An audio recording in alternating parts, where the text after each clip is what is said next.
Glória a Deus. Curva sua cabeça um pouquinho. Pai, muito obrigado pela sua presença aqui conosco. Queremos declarar que te amamos. Queremos nos achegar a ti, beijar a tua face e dizer que honramos o teu nome. Queremos também declarar que temos profundo zelo pela sua palavra. Ela é espírito e vida, é lâmpada para os nossos pés, é luz para os nossos caminhos, é a verdade que nos santifica. Por isso, Senhor, que o Senhor, na sua misericórdia, possa liberar sobre as nossas vidas a sua palavra, aquela que procede da sua boca, que para ti não volta vazia, sem antes ter cumprido todo o propósito para o qual ela foi designada. Que o Senhor possa trazer inspiração, graça, aquela liberdade que só o seu Espírito proporciona, porque onde o seu Espírito está, aí há liberdade. Joga por terra todo constrangimento, toda formalidade humana. Nós queremos a liberdade do seu Espírito nas nossas vidas. Obrigado por tudo que o Senhor já tem feito e por aquilo que o Senhor ainda vai fazer. Obrigado porque o Senhor é muito maior que as nossas orações, que as nossas pregações, e o Senhor certamente fará abundantemente mais do que tudo aquilo que nós pedimos ou pensamos, segundo o seu infinito poder que em nós opera. Por isso, a ti, somente a ti, damos toda a honra, toda a glória, todo louvor e toda adoração. Em nome de Jesus. Amém. Pode assentar, fica à vontade. Só me apresentando um pouquinho melhor, meu nome é Marcos, Cote é um apelido de infância. Eu sou casado com a Raquel, nós somos casados há 32 anos, temos um casal de filhos, o Gabriel e a Bárbara. O Gabriel já é casado com uma sul-coreana, a Tissam, minha nora. Eles têm um filhinho, Daniel, quer dizer, eu já sou vovô, E trabalhamos com uma organização missionária chamada Jovens com uma Missão. Tem cabelo branco, mas faz parte da Jovens com a Missão. Apesar que cada um desses cabelinhos brancos tem um nome, Cassiane? Mas ok, muito bom estar aqui com vocês. Também só informando, eu trouxe alguns livros, Eu tenho tido uma experiência muito gratificante, colocando na forma de livros, áudio, vídeos, algumas mensagens que a gente vem desenvolvendo aí ao longo de todos esses anos. Eu não vou falar o nome de cada livro, nem fazer uma apresentação, senão ia demorar muito, mas eu normalmente, quando escrevo um livro, eu gosto muito desse princípio da intercessão, Você discernir qual é a brecha da geração. Quais são aqueles lugares, aqueles gaps, aqueles espaços onde muita gente está sendo destruída, sofrendo, onde tem ignorância espiritual, falta de discernimento, e a gente poder trazer um conteúdo que realmente fecha essas brechas, Então, normalmente, cada livro meu, eu entro numa lacuna. Então, tem livros, muitos na área de relacionamento, depressão, liderança, sexualidade. Tem lá atrás, depois dá uma olhadinha. Bom, se você quiser, você pode abrir a sua Bíblia aí comigo. Eu quero trazer uma palavra mais de fortalecimento, de incentivo. Tiago 3, de 13 a 18. E Tiago, ele começa esse texto com uma pergunta. Eu presto muita atenção nas perguntas bíblicas, porque normalmente elas têm um grau de importância elevado. E ele fala assim: quem dentre vós é sábio e entendido? E quando ele levanta essa questão, de certa forma ele está dando a entender que não era muita gente. Aliás, Tiago, de uma forma muito prática, ele estava lidando com questões que envolviam a igreja, onde realmente havia uma necessidade nesse sentido. Ainda bem que ele levanta a questão, mas ele responde. E ele fala assim: mostre pelo seu bom procedimento as suas obras em mansidão de sabedoria. Mas se tendes amargo ciúme e sentimento faccioso em vosso coração, não vos glorieis, nem mintais contra a verdade. Essa não é a sabedoria que vem do alto, mas é terrena, animal e diabólica. Porque onde há ciúme e sentimento faccioso, aí há confusão e toda obra má.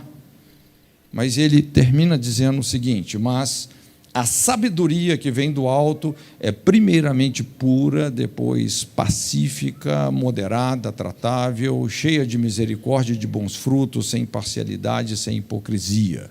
Ora, o fruto da justiça semeia-se em paz para aqueles que promovem a paz. Eu gostaria de compartilhar com você um pouco sobre como desenvolver uma fé que opera pelo amor. Como, na verdade, curar os relacionamentos. É interessante porque, como o pastor Jairinho estava dizendo aqui, talvez o maior problema do mundo não tem a ver com insuficiência de recursos ou ausência de conhecimento, mas tem a ver essencialmente com relacionamentos. O mundo essencialmente sofre disso, problemas que envolvem os relacionamentos. Hoje nós temos uma guerra cultural entre o mundo judaico-cristão e todo o bloco islâmico. É interessante quando Jesus alerta sobre alguns sinais dos últimos dias. Ele fala sobre nação se levantando contra nação, reino contra reino, os inimigos do homem seriam os seus próprios familiares. Então, a gente percebe de uma maneira muito prática isso, que a essência do problema da humanidade tem a ver com relacionamentos.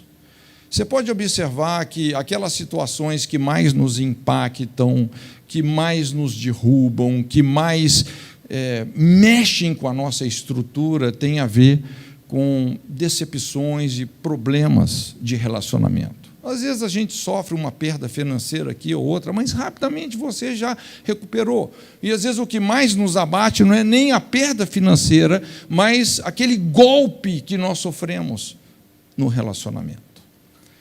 E então, se tem algo que realmente é muito desafiador, é que as pessoas, essencialmente, elas são diferentes de nós, não é isso? Às vezes elas têm gostos diferentes, opiniões diferentes, doutrinas diferentes, respondem de uma forma diferente que nós respondemos, não é? Então, isso torna, inclusive, a vida, vamos dizer assim, mais incrível, mas, ao mesmo tempo, muito desafiadora. Então, veja bem, de uma forma muito prática, vamos dizer assim, não é? Algumas pessoas são encantadoras. Não é verdade? Tem gente que é encantadora, mas, às vezes, outras pessoas são difíceis. Pelo menos do nosso ponto de vista. Puxa vida, eu tenho uma dificuldade com aquela pessoa. Algumas pessoas são inspiradoras. Você fica perto da pessoa, você sai animado, mas outras são irritantes. E se você não vigiar, daqui a pouco você perdeu a paz. Não é verdade? Algumas pessoas são fascinantes, mas outras, às vezes, são frustrantes. Eu vou te falar, se você não vigiar, daqui a pouco você perdeu a paz, você perdeu a fé, você perdeu Jesus, você sai perdendo tudo. Algumas pessoas, é incrível como elas facilitam as nossas vidas, mas outras, às vezes, só dificultam. Parece que aquela pessoa é a grande tribulação e o princípio das dores, tudo junto. Mas veja bem, no verso 18, Tiago fala assim: o fruto da justiça semeia-se em paz para aqueles que promovem a paz. Então, isso é algo poderoso. Veja bem que o que deve reger os nossos relacionamentos é paz. Quando a gente pensa, então, nessa questão que Tiago está levantando aqui, e ele fala assim: quem dentre vós é sábio e entendido? É muito importante a gente discernir essa diferença entre conhecimento e sabedoria. Eu já ouvi alguém dizendo, e até definindo a sabedoria como a capacidade de você aplicar o seu conhecimento de maneira adequada. Mas eu penso que sabedoria, pelo menos numa perspectiva bíblica, é muito mais do que isso, porque, na verdade, a Bíblia nos mostra a sabedoria não como sendo um compêndio ideológico, mas uma pessoa, que é Jesus. É muito comum, por exemplo, a gente ver uma pessoa que tem muito conhecimento, muita cultura, aquela síndrome da obesidade da cabeça, né? O cabeção, caixa d'água, mas o coração é raquítico. Às vezes a pessoa não suporta um conflito de relacionamento, já espanou a rosca. 3 meses de casado, já está pedindo divórcio. 2 meses na igreja, pastor, vou embora para outra igreja, não deu certo. É interessante que quando a gente vai nas Escrituras, você começa a entender essa associação e a gente faz esse discernimento. Talvez a chave é essa: sabedoria sempre produz humildade. Conhecimento produz orgulho. Paulo fala: a ciência sem amor incha, ensoberbece. Mas a verdadeira sabedoria, a Bíblia fala, a humildade vai adiante da sabedoria. Por que unidade é tão difícil? Porque exige humildade, respeito, quebrantamento. É interessante porque Tiago, ele dá aqui um diagnóstico de um relacionamento subtraído dessa sabedoria que vem do alto. É um diagnóstico muito claro, ele é muito prático. Então ele fala aqui sobre amargo ciúme ou inveja amargurada, o sentimento faccioso ou uma ambição egoísta. Ele fala sobre jactância, ostentação. Ele fala assim, não vos glorieis. Ele fala, não mintais contra a verdade, ou seja, a desonestidade. Ele fala sobre confusão, desordem. Então, ele começa a dar aqui essas características de um relacionamento subtraído dessa sabedoria que vem do alto. E talvez, pela presença dessas características, que os nossos relacionamentos estão como estão. Mas ele também nos ajuda a construir essa sabedoria no nosso estilo de vida. A nos vestirmos, incorporarmos alguns atributos da sabedoria no nosso estilo de vida. Então ele fala assim, mas a sabedoria que vem do alto é primeiramente pura, depois pacífica, moderada, tratável, cheia de misericórdia e de bons frutos, sem parcialidade, sem hipocrisia. Então, bem rapidamente, vou tentar ser bem objetivo, eu gostaria de compartilhar com você aqui 6 coisas. Como curar um relacionamento? Como restaurar um relacionamento que de repente já está deteriorado? Como você recuperar um território que você perdeu num relacionamento que talvez é fundamental na sua vida?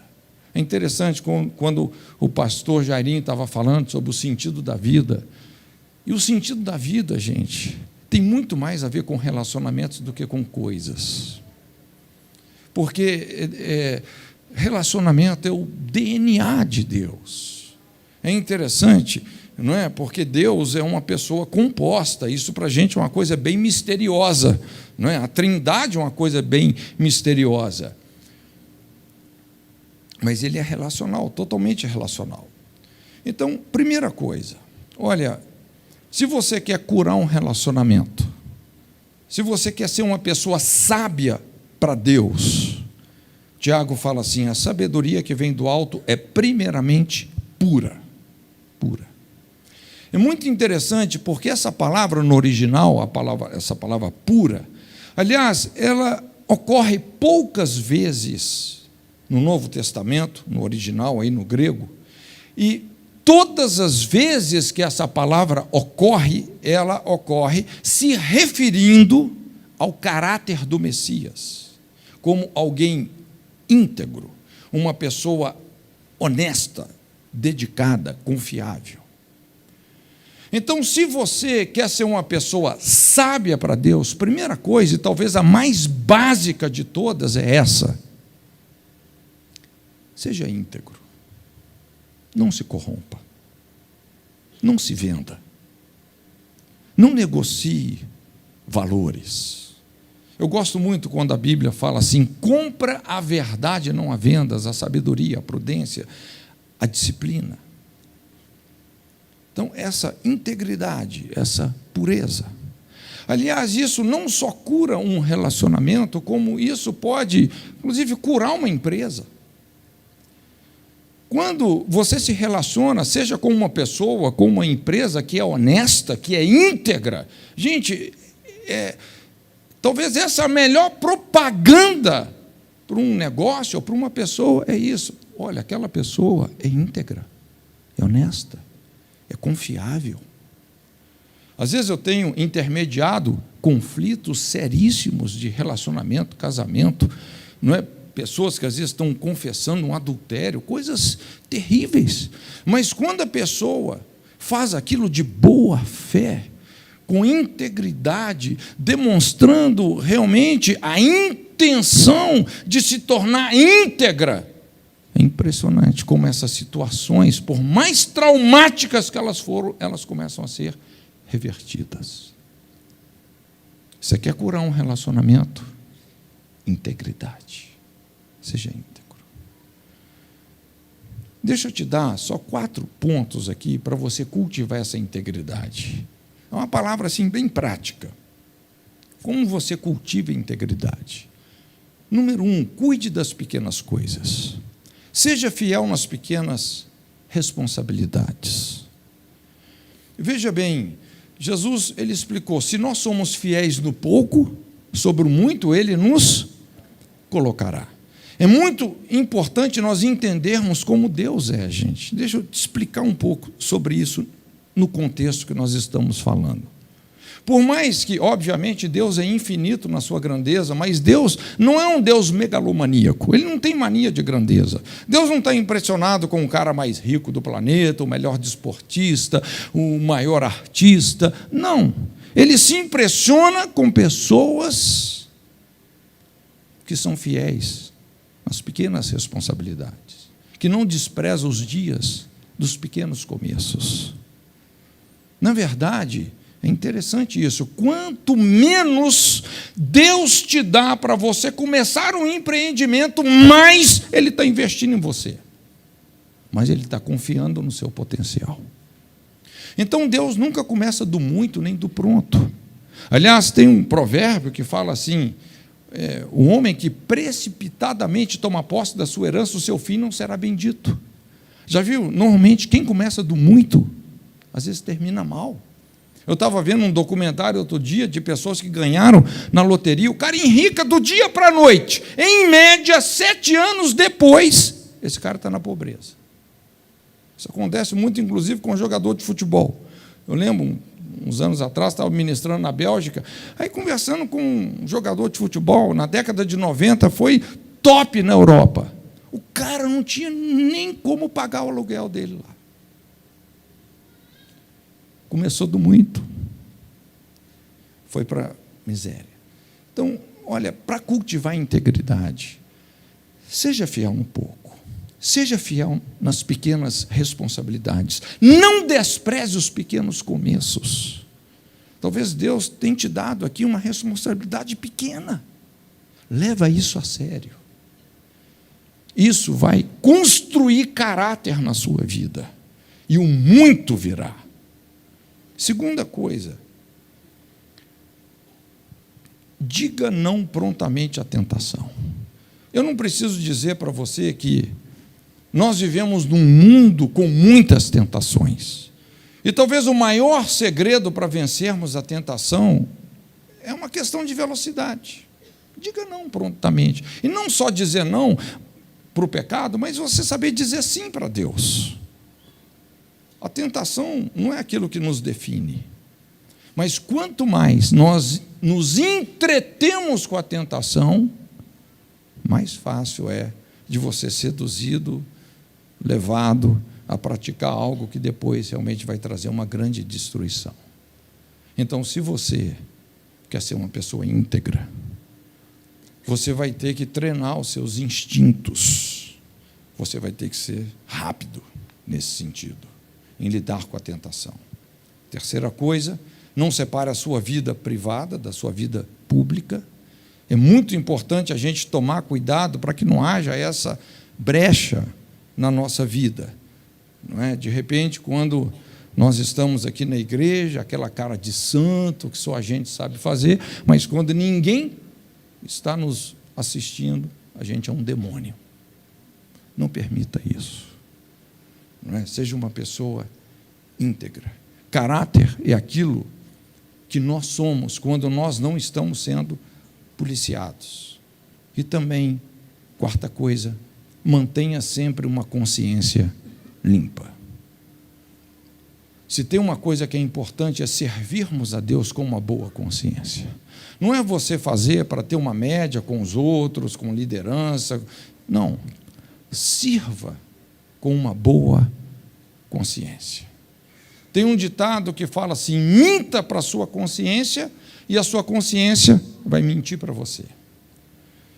Esse é o princípio do engano, da cauterização da consciência. Lembra quando Paulo escreve aos Tessalonicenses, ele fala sobre pessoas que não receberam o amor à verdade, acabaram acreditando na mentira.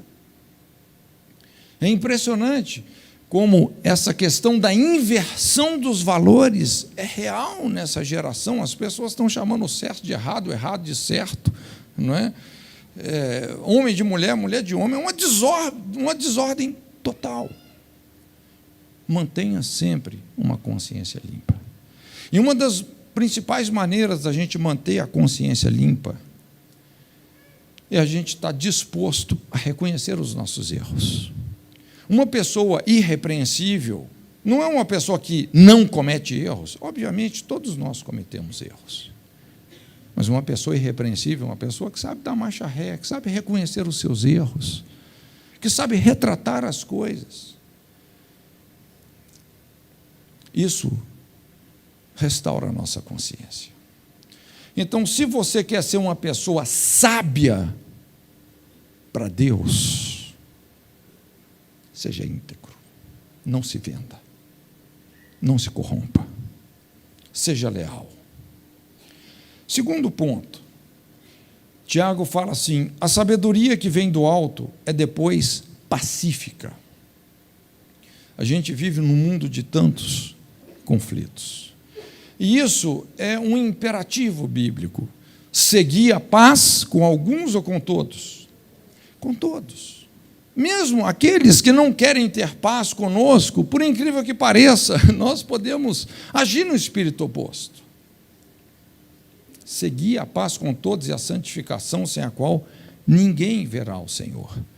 Então, Tiago está explicando que a sabedoria que vem do alto, primeira coisa, ela é pura, exige integridade, mas, segunda coisa, ela é pacífica. E é impressionante como que, por incrível que pareça, mas a paz é uma arma de guerra. O Deus de paz, em breve, esmagará debaixo de vossos pés a cabeça de Satanás. É o que nos libera, na verdade, a nossa identidade, o acesso à paternidade de Deus. Jesus disse: bem-aventurados os pacificadores, porque eles serão chamados filhos de Deus. Então, se eu sou sábio, eu não vou provocar a sua ira. A Bíblia fala assim: a palavra dura suscita ira, a palavra branda desvia o furor. É interessante, tem 3 coisas que criam um alto potencial para dissensões, animosidades. São coisas, assim, aparentemente inofensivas, mas eu quero ressaltar isso. 3 coisas que têm um poder para quebrar o espírito da paz. Primeira, a comparação. Segunda coisa, a condenação. E a terceira, a precipitação. Primeira, a comparação. É interessante como, às vezes, a gente tem mania de comparar as pessoas. Você compara um pastor com outro, você compara um filho com outro. A gente começa a comparar. Principalmente aqui, quem tem vários filhos sabe disso. Só que quando você compara um filho com outro, na verdade, a gente sabe que cada filho é de um jeito. Se você tem 2, 3, 4 filhos, é impressionante como que cada um deles é de um jeito. Então, quando você compara um filho com por que você não é igual a ele? Na verdade, você está agredindo uma natureza específica que ele tem. Você está dizendo algo que vai provocar uma ferida. Sempre quando a gente compara as pessoas, nós estamos sendo injustos, nós vamos machucar as pessoas, nós vamos agredir a natureza específica daquela pessoa, exigindo que ela seja alguém que, na verdade, ela não é e nem tem que ser. Por exemplo, tem pessoas, um exemplo bem simples, tem gente que funciona com horário, já viu? Eu sou assim, eu gosto de horário. Tem pessoas que funcionam com tarefas. Não coloca a pessoa no horário, dá uma tarefa para ela. As pessoas funcionam de forma diferente. Tem filhos, por exemplo, que eles são mais organizados. Você entra no quarto dele, é tudo organizadinho. Tem filho que às vezes o cara assim, é mais artístico. Já viu a pessoa mais artística? Assim, aquela... É um desorganizado, mas que no coração dela está organizado. As pessoas são diferentes. Então, não compare. Segunda coisa, não condene. Jesus disse o seguinte: não julgueis, não sereis julgados, não condeneis, não sereis condenados, perdoai e sereis perdoados. Se eu perguntar aqui, quantos gostariam de ser julgados? Eu acho que ninguém ia levantar a mão. Então não julgue, não condene. Lógico, muitas vezes nós temos a competência de lidar com um conflito, não é? E para você chegar até numa conclusão, lógico, essa situação vai ter que ser bem trabalhada. Mas não condene. Sempre quando a gente faz isso, a gente vai acabar piorando o que já está ruim, machucando ainda mais as pessoas. E normalmente, isso é uma lei, não é? Sempre quando a gente condena, daqui a pouco nós estamos nos vulnerabilizando para praticar aquilo. Romanos 2:2, tu que julgas, praticas o mesmo. Eu não sei se você... Eu já me peguei muitas vezes assim. De repente, estou falando de uma situação que, se eu fosse honesto, eu não teria nem 5% do conhecimento de toda a verdade, e você fala e julga e critica, e daqui a pouco você se pega fazendo a mesma coisa ou pior. Olha, se você entender isso que eu estou falando aqui, isso pode mudar o destino da sua vida. Não condene. Você pode até falar, não, pastor, mas eu estou tendo zelo. Isso é zelo sem entendimento. Não condene. Não faça isso. E não precipite, né? A precipitação, que eu acho que vai completar o que nós estamos falando. Quando a gente começa a tirar conclusões precipitadas, principalmente lidando com conflitos, isso acontece muito, não é? Às vezes os dois filhos lá brigaram, vem para você, para o pai, para a mãe, foi ele, e de repente o pai já nem ouviu os dois, já bateu num, né? Aí depois descobriu que bateu no errado. Aí ele pensa, não, então já, se aprontar na frente, já está apanhado. Tenta se justificar de qualquer forma. Mas sempre quando a gente não ouve todos os lados, a gente acaba se precipitando. E isso sempre vai piorar a situação. Tem um provérbio que fala assim, o que primeiro começa o seu pleito, justo parece. Vem o seu companheiro e o examina. Às vezes a pessoa chega, fala, você dá razão, não é mesmo, tal, e fala do outro. E às vezes no aconselhamento isso acontece, a pessoa está ali vomitando a sua frustração. Mas eu, pessoalmente, eu nunca me permito tirar uma conclusão ouvindo um lado só da história. Não, tudo bem, pode vomitar, pode falar, mas eu não me permito tirar uma conclusão. Quando você vai ouvir o outro lado, eu acredito muito nisso, numa confrontação em amor, às vezes é necessário uma acariação, não é? Esse é o princípio mais básico do judiciário. Você tem que ouvir todas as partes. Não é você ter um ponto de vista, ter a vista dos pontos. Você tem que ouvir todos os lados. Quando você vai ouvir o outro lado, você fala, rapaz, mas esse aqui acho que tem até mais razão do que aquele. Não é? Então, não se precipite. Porque quando a gente precipita, condena, compara, nós vamos provocar a ira das pessoas. Nós vamos piorar o que já estava ruim, nós vamos ferir o que já estava ferido. Agora, quando você é um pacificador, você vai derrubar barreiras enormes, você vai curar os relacionamentos. Aliás, se você está em conflito, busca gente pacificadora, que sabe ouvir todos os lados. Terceira coisa, ele fala assim: a sabedoria que vem do alto é moderada. Então, se eu sou sábio, eu não vou diminuir os seus sentimentos, eu vou agir com moderação. Eu acho muito interessante essa palavra no original, ela tem esse sentido de ser atencioso, delicado em considerar os sentimentos das pessoas. Então, uma pessoa moderada é essa pessoa que tem essa sensibilidade, essa compaixão de procurar entender o conflito e o problema da pessoa do ponto de vista dela. Porque a nossa tendência, nós somos muito tentados a usar a nossa autobiografia, já viu?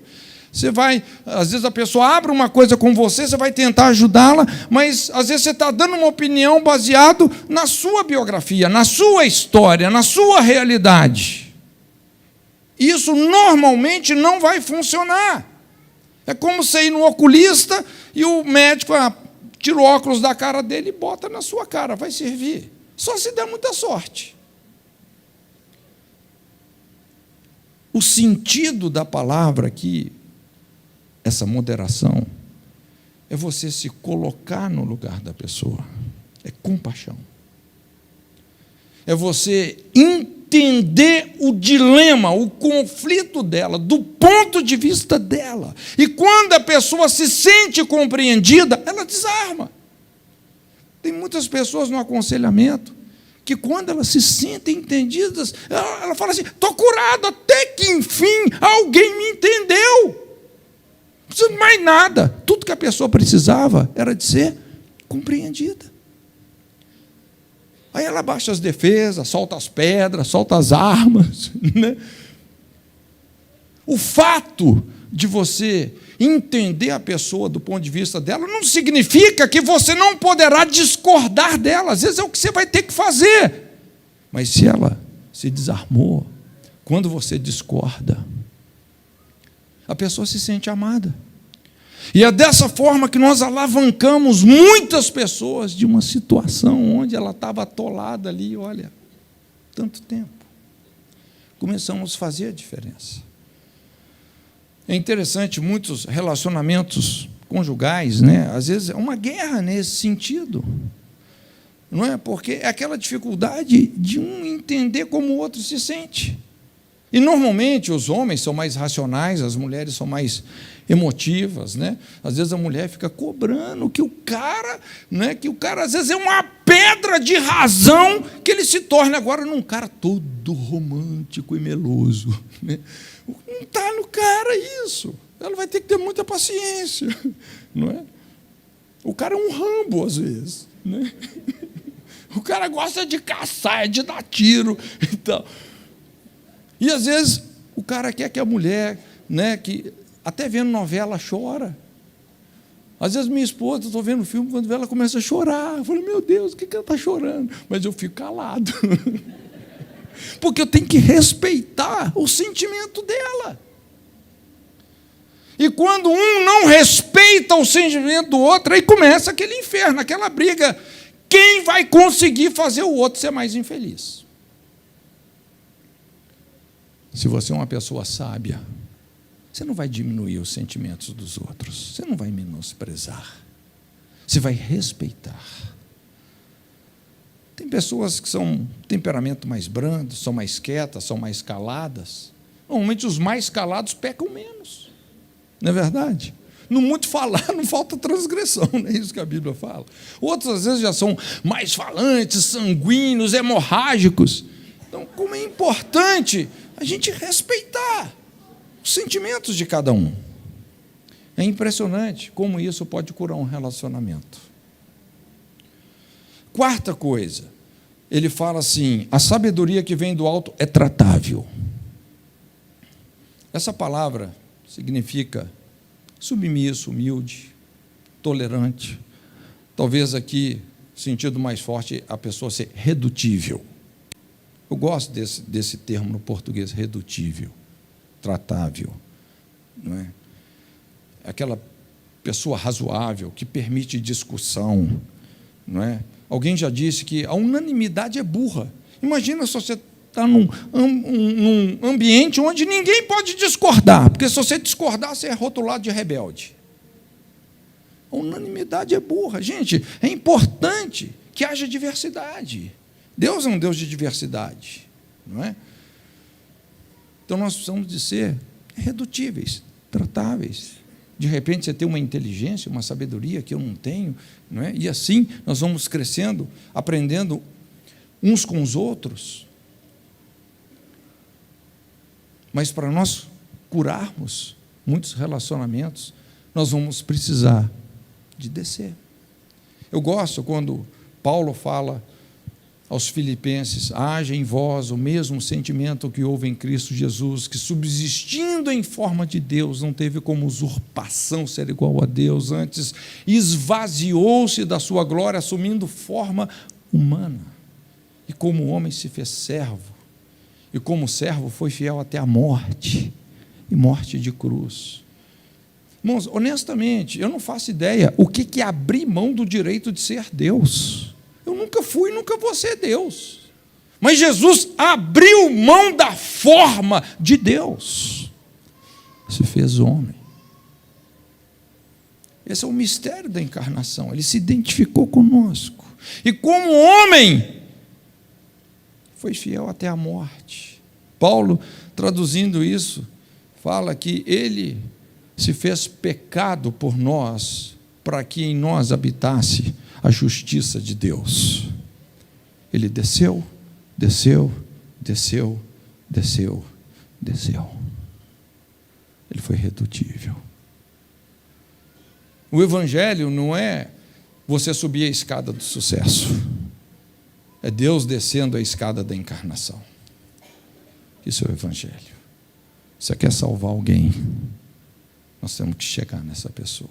Identificação. Essa é a sabedoria de Deus.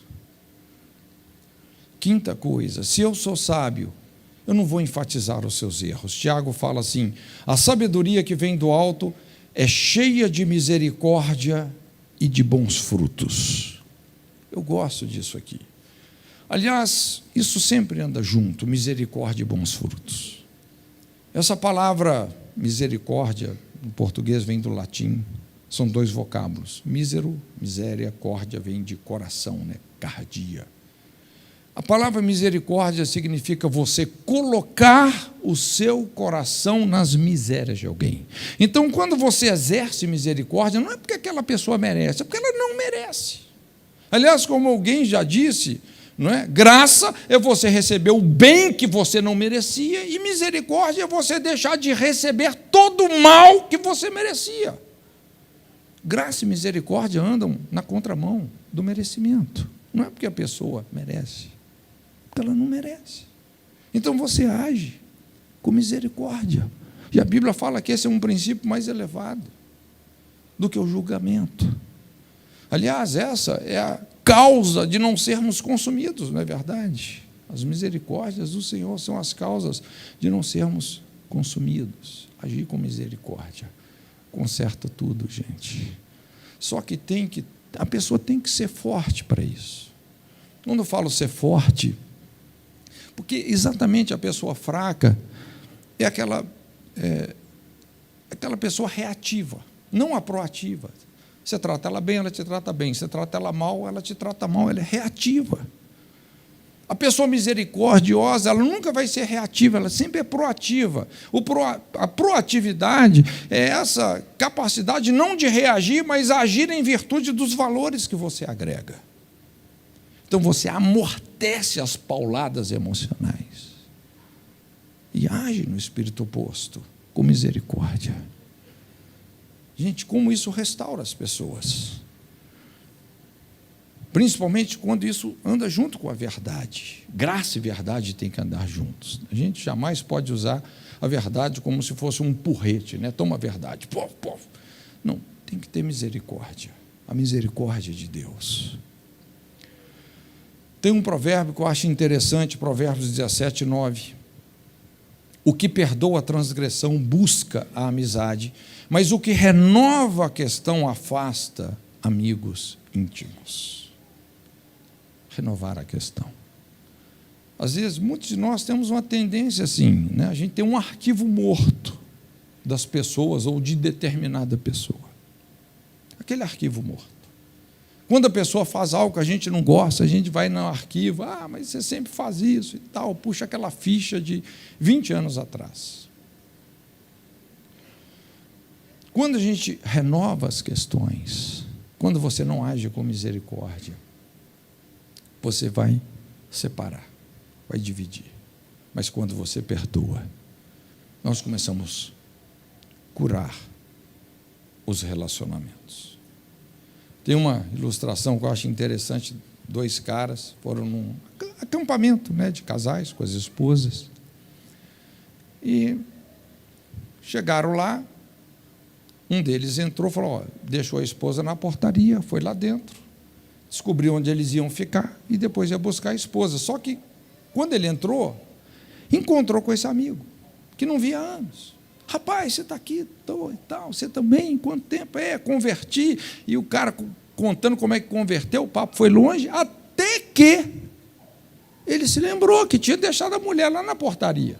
Imagina, acampamento de casais, você esquece a mulher na portaria. Isso é pecado mortal, rapaz.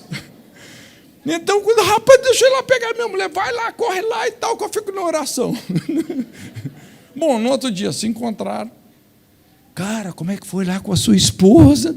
Conseguiu amenizar? Cara, nem te conto. Minha mulher ficou histórica. Histórica, não é histérica, não. Não, histórica mesmo. Começou a falar os meus pecados de 25 anos atrás. Às vezes a gente tem essa tendência, né, de ficar histórico. Mas a coisa certa não é enfatizar o erro. Não é? E o último ponto, sabedoria que vem do alto é sem parcialidade e sem hipocrisia. Você quer ser uma pessoa sábia? Você quer curar os relacionamentos? Seja uma pessoa genuína, transparente. É interessante essas 2 palavras, sem parcialidade e sem hipocrisia. Tem esse sentido, né? Uma pessoa que é franca, honesta, verdadeira. Ou seja, Tiago está dizendo, se você realmente quer ser sábio para Deus, se você quer consertar os relacionamentos, você não vai usar máscaras. Você não vai tentar se esconder atrás de uma falsa aparência, ou tentar parecer ser alguém que você não é. Você não vai ficar projetando para os outros uma imagem que você quer que os outros tenham de você, quando você não é nada daquilo. É interessante, às vezes na igreja isso acontece muito, porque às vezes na igreja, não é, as pessoas têm um medo de mostrar quem elas são na verdade. Eu sempre falo sobre essa tendência, né, de espiritualizar as nossas feridas, maquiá-las, inclusive até com dons, com ministério, etc. A gente começa a mostrar para as pessoas algo que, no fundo, não condiz com a realidade. E isso só nos afasta de nós mesmos e de Deus. É importante nós entendermos que, gente, a igreja não é um lugar assim de pessoas perfeitas, muito pelo contrário. Aliás, biblicamente falando, o que Paulo fala é que a igreja está sendo aperfeiçoada, ela não é perfeita. Já viu aquelas pessoas, eu vou sair dessa igreja porque ela ela tem muito problema, né? Olha, se a sua igreja tem problema, não é motivo para você sair, é motivo para você ficar, não é verdade? Aliás, se você sai de uma igreja só porque ela tem problema, puxa vida, você deixou de ser uma bênção ali. Você assinou seu atestado de fracasso, não é verdade? Às vezes Deus redireciona as pessoas, aí é outra conversa. Mas é muito importante nós entendermos, gente, as pessoas têm dificuldade. E é incrível que, às vezes, aquelas pessoas que mais tentam esconder quem elas são, na verdade, quando vê, as pessoas percebem isso, começam a perceber. Às vezes só ela que não percebia, que todo mundo já percebia. Porque aquela cara de mauzão que ela estava lá, né? Mas se você quer ser uma pessoa sábia, seja honesto. Eu gosto muito quando o Tiago fala, obviamente a gente deve procurar as pessoas maduras, mas ele fala: confessai as vossas culpas e vergonhas uns aos outros, e orai uns pelos outros, para serdes curados. Essa cultura de transparência é libertadora. O que você confessa, você domina. O que você não confessa, te escraviza. Essa é a ordem. Aquele que encobre as suas transgressões jamais prosperará. Aquele que as confessa e deixa, alcançará misericórdia. Às vezes a gente vê pessoas que nunca conseguem vencer determinadas batalhas exatamente por causa disso. A pessoa não prospera. Aquele que encobre a transgressão não prospera. Você pode estar na igreja, você pode estar cantando aqui na frente, você pode estar pregando aqui na frente, pode fazer, né, a campanha das 7 cabeçadas na cruz, você pode fazer tudo. Se você encobre a transgressão, não tem jeito. E você vai adoecer. Quando você cala, o corpo fala. Quando você fala, o corpo sara. Tem pessoas que, quando elas confessam o que elas têm que confessar, é impressionante como elas são curadas. Então, veja bem, Tiago está dando uma receita muito prática. Quem dentre vós é sábio e entendido? Quem dentre vós? Só para finalizar. Eu gosto muito de biografia. É empolgante, às vezes, você ler a história das pessoas. E uma das biografias bíblicas que mais assim me chama a atenção é a biografia de Salomão. O pastor Jairinho falou aqui sobre Salomão, Eclesiastes, né? Aliás, ali em Eclesiastes, puxa vida, a gente vê, graças a Deus, no final o cara, não é, colocou a cabeça no lugar. A vida de Salomão, os primeiros 20 anos da vida de Salomão foram incríveis, depois ele teve uma fase um pouco difícil. Quando ele assumiu o governo, Salomão era um rapazinho, novo, sem muita experiência.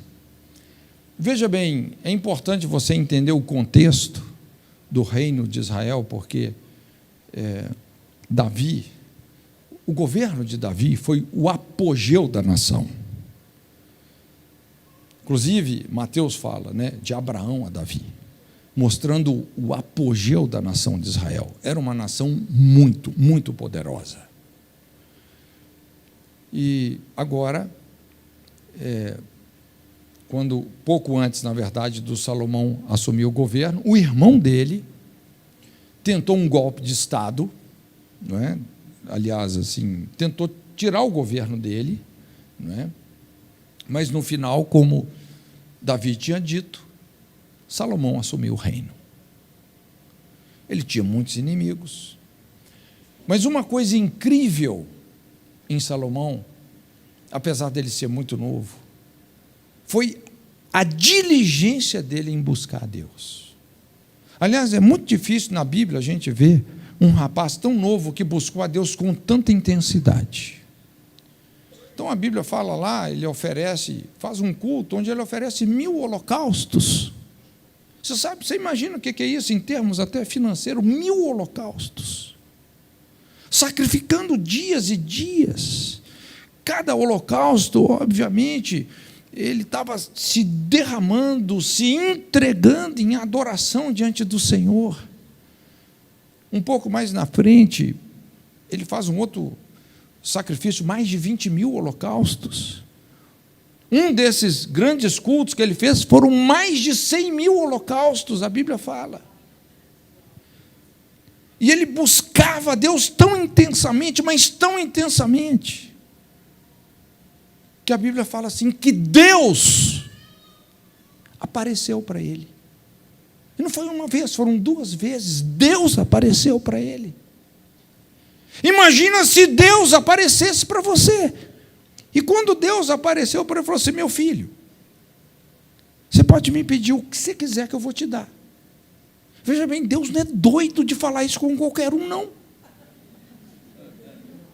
Na verdade, o coração de Salomão estava tão batizado no coração de Deus, que ele falou: meu filho, você pode pedir que eu vou te dar. Mas o que dá a entender é que Salomão ainda surpreendeu a Deus, porque ele falou: Senhor, tudo que eu te peço é sabedoria, porque eu estou assumindo uma posição tão difícil, porque o rei, ele funcionava também como juiz, ele julgava as principais causas, então ele tinha uma tarefa tão difícil e tinha muitos inimigos. Toda aquela situação de Davi, que durou em torno de 11 anos por conta do adultério, né? Muita gente se voltou contra Davi, havia muitos inimigos mesmo. Então ele fala assim: Senhor, tudo que eu te peço é sabedoria, me dá sabedoria, porque eu quero servir a minha geração. E esse negócio impactou o coração de Deus, porque Deus falou assim: meu filho, por que você não me pediu riquezas? Você não me pediu exércitos, você não me pediu a morte dos seus inimigos, mas você está me pedindo sabedoria, eu vou te dar, e mais do que a todos, antes e depois de você, eu vou te dar. E vou te dar riquezas também, porque riquezas acompanham a sabedoria. E não houve pessoa tão sábia como ele. Então a Bíblia mostra como isso fez eclodir um avivamento de proporções globais. A Bíblia fala que pessoas não eram de algumas partes, eram de todas as partes da terra, vinham até Salomão, com seus conflitos, seus dilemas, suas dúvidas, suas questões. Estava ali um homem que tinha as respostas para os conflitos da sua geração. Eu lembro, mais de 10 anos atrás, eu estava ouvindo um grande consultor internacional, ele falou algo assim que eu fiquei chocado. Ele se falava muito naquela época, ele dizendo, década lá de 70, 80, por exemplo, quem tinha hegemonia do petróleo, mandava no mundo. Depois, quem tinha hegemonia da informática, mandava no mundo. Mas esse cara falou assim: olha, quem tiver as respostas para os conflitos humanos, vão mandar no mundo. Eu pensei: é a hora da igreja. Quem dentre vós é sábio e entendido? Curva a sua cabeça, então, em nome de Jesus.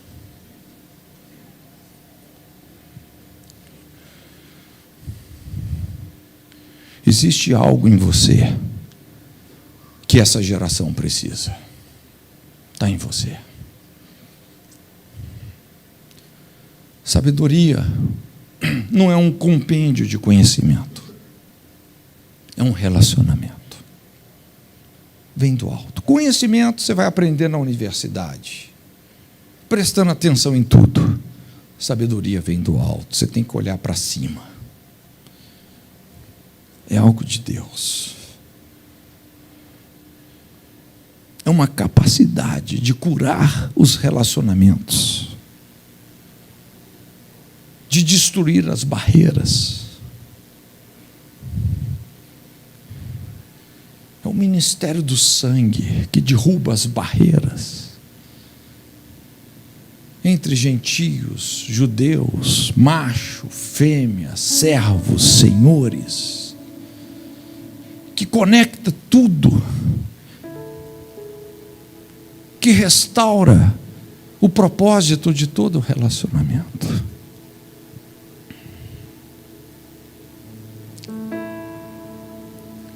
Tiago fala assim: olha, aquele que tem falta de sabedoria, peça a Deus, Sabia? Peça a Deus, que a todos dá liberalmente, não lance em rosto, ser-lhe-á dada. Salomão pediu, Senhor, me dá. Talvez Deus vai colocar uma sede muito grande no seu coração para você ser um garimpeiro das Escrituras.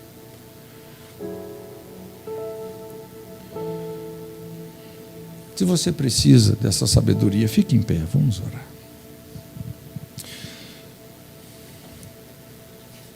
Pai, nós te invocamos nesse lugar, venha o teu reino, seja feita a sua vontade. Nós levantamos nesse lugar o nome que já foi exaltado pelo Pai, que está sobre todo nome, diante do qual todo joelho se dobrará, toda língua confessará que Ele é o Senhor. Em Ti, Jesus, estão os segredos do conhecimento da sabedoria. Nós te invocamos sobre as nossas vidas. Juntos aqui, Senhor, diante de Ti, reconhecemos, temos cometido tantos erros. Quando nós olhamos para esses atributos da sabedoria divina, reconhecemos que temos pecado, Senhor. Mas queremos alinhar o nosso coração com o Teu. Que essa sabedoria que vem do alto, que é primeiramente pura, depois pacífica, moderada, tratável, cheia de misericórdia e de bons frutos, sem parcialidade, sem hipocrisia. Que essa sabedoria venha sobre as nossas vidas. Colocamos os nossos relacionamentos diante de Ti. Aqueles que estão em xeque, às vezes relacionamentos que estão se deteriorando, se destruindo. Nesse momento nós colocamos diante de Ti, Senhor. Faz-nos um canal para que possamos desempenhar essa fé que opera pelo amor. Em nome de Jesus. Amém. Amém. Deus te abençoe.